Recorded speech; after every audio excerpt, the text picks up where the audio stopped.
I recently got an internship in Colombia, the country, and it's expensive to do it. But that leads to my first question: how would you, like, if you were in my position, how would you fund that trip? And I have a little bit of time to do it. Um, my favorite thing to push people towards is to sell something. I think it's been remarkable for me over the last 2 years to see people that have gotten into flip culture. Like when I see the stuff even over your shoulder right now, like those cups up there and mugs and tchotchkes, I'm always like, do you still care about them? Are they yours? Are they your, I always think in terms of like, if one has the ability to sell, to buy something and sell it, starting with the stuff laying around their house that they don't like anymore, and then going to Goodwill, garage sales, thrift stores, buying bulk on eBay and selling it on Amazon. Deanna, nothing accelerates creation of like revenue better than somebody not realizing they were good at flipping and selling stuff and then them trying it and being good at it. I mean, I see people who started at 0 6 months ago take screenshots of their eBay account showing me $4, $5, $7, $9, $10, $12,000 because they got good at it. So I don't know if that's in you. Some people are really bad at it and really don't like the process of it, but that would be number one. Number two would be to, really just add more on my back. So just good old fashioned grinding, another job while I am in university. That's just real talk, like when you're in that position. Number three, just to go through all the variables, I would speak to every relative and play a borrow game, like straight up. Like I think too many kids ask for money instead of borrowing money. So going to like your great uncle and being like, yo, I will pay you back in 2 years, the $500, it would mean the world to me. I'm in a tough spot. I don't think there's anything wrong with borrowing money from relatives. I wouldn't put a stigma around that if you're feeling that stress. But really besides doing something that you can do for yourself to make money entrepreneurially, like the flipping, getting a job, just another job and saving, a grind job, late night job, or borrowing money, those are the three paths in this scenario, in my opinion. Okay. Have you ever sold anything on eBay or Craigslist or Facebook Marketplace or Mercari? I don't have much to sell. Understood. Do you have $20? Yeah, I just got paid today, so I have a little bit more than $20. To me, there's a great story I got on email where somebody was in a very similar spot when I started talking about Flip Life. And they literally started with $20, literally. You're in a little bit of a tough spot because we're in quarantine right now, but what they did was they went to Goodwill, they went to some thrift stores, they bought like, I'm trying to remember the story, 7 to 10 items. They sold that on eBay and Craigslist and Facebook Marketplace. They made 100 on that. They went back. It's just that process. That I'm very passionate about. The less entrepreneurial version is just another fucking job, or number three, just borrowing money. I mean, that's just there is not that many options. They fall in the bucket of making it for yourself. By the way, another way to make money is labor, not buying and selling. So maybe it is, cutting hair. Maybe it is mowing lawns. Maybe it is like the reality is it's just grind life, Okay. And then number four is taking a step back and saying, fuck, even though this opportunity for this internship in Colombia is so remarkable, I am not in a place right now where I can actually afford it. So let me go next year whether it's Colombia or Peru or somewhere else that maybe I could, like, this is just not the right timing, even though fuck, I really want to. That's okay, because you're a young woman, and sometimes, disappointment like that is the ignite to some of the other three things that I told you are options. Okay. I wish you well. I wish you well. Thank you. I have 2 other questions as well, if that's okay. Okay, let's go quick. Okay, I want to start a nonprofit once I become established as a doctor, and hopefully in one of the so-called third world countries. Thank you.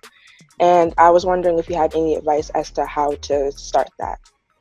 There's send me an email when this is done to Gary at VaynerMedia. I'm going to send you 2 books. I'm on the board of one, Pencils of Promise, and I'm a well member to Charity Water. Both of the founders, Adam and Scott, have written books that are just remarkable on how they started from zero as kids and started these massive nonprofits. I think you should read them. I'm going to send you both books. Thank you. So email me to Gary at VaynerMedia and put your address in there, and I'm going to send you both books. Okay. And then my last question is for my dad. He wants to be a kind of an entrepreneur, business owner. And I was wondering, what advice would you have for him to start off? He's almost 50 and, He's young. He's young. You know what? I think the right answer there is I'm going to add 5 more books, all 5 business books that I've written.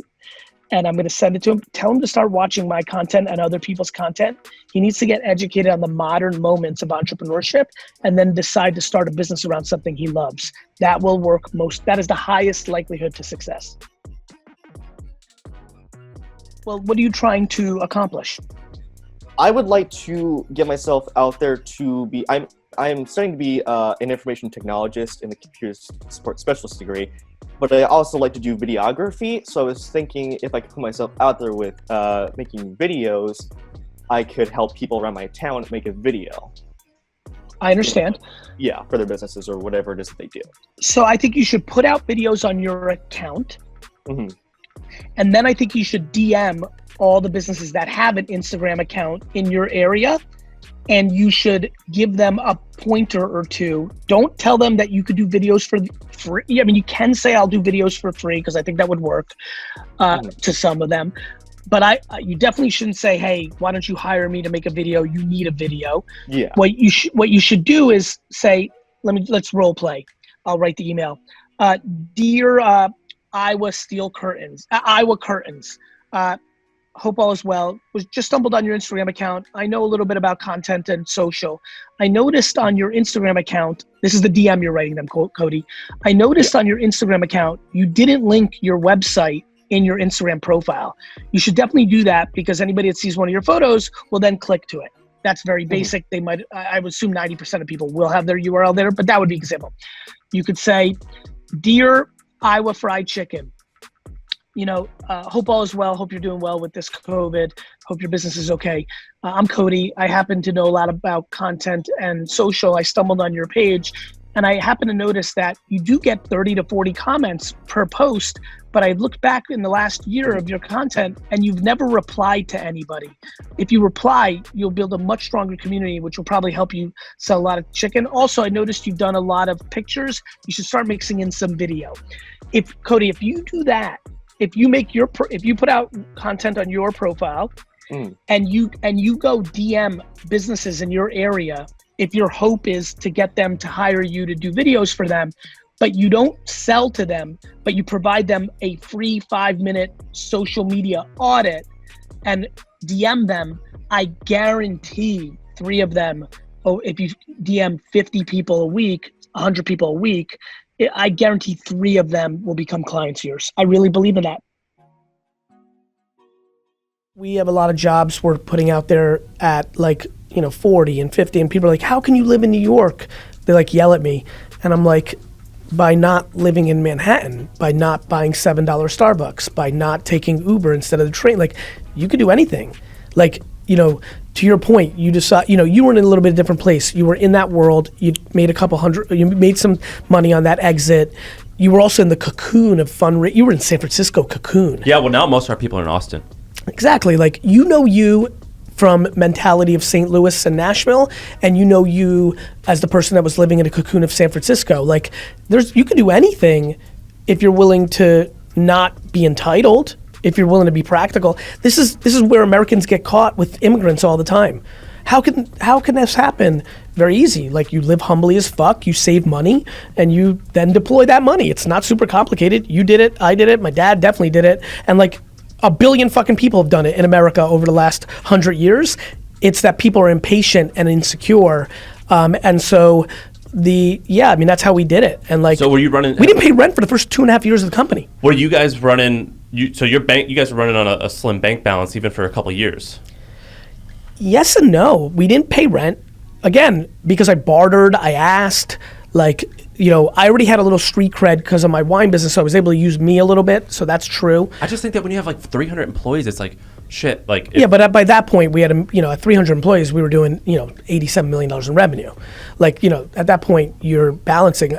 But yeah, I mean, it's also not, you know what it comes down to, and I'm curious how you think about this, and I hope you've been able to hold on to this because it'll make you unstoppable. I'm also I'm actually secretly excited about a headline in the New York Times that says VaynerMedia lays off half of its staff after the recession, because if I made the wrong decisions of saving, which won't happen, but if I did, I'd still be okay with it. Here's why.